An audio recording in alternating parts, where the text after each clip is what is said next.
Au cœur de la souffrance se cache un potentiel de relation interhumaine exceptionnel, à l'inverse du mal qui ne se veut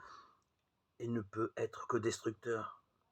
De nombreux témoignages de soignants attestent que l'approche d'une personne souffrante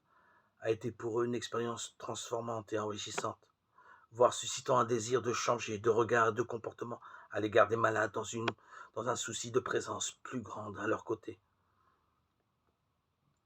Il arrive même que de nombreux infirmiers et infirmières au passé moral très sombre, alourdis par leur vie dissolue, témoigner et aimer passer du temps auprès des malades dits incurables, plongés dans une souffrance terrible et sereine tout à la fois. Elle témoignait avoir l'impression, à ce contact, de devenir meilleure, lavée, pardonnée. Elles expérimentaient une transformation intérieure, un changement de regard sur elles-mêmes, si bien que l'on se demandait qui finalement soulageait l'autre, l'infirmier, l'infirmière ou le malade. La souffrance, cette expérience que l'on en vit d'autant moins que on ne l'a pas ou mal vécue, est un lieu électif de rencontres interhumaines, de communication,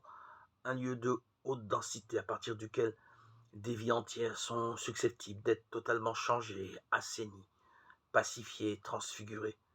tant du côté du souffrant que de celui qui l'approche, mais une approche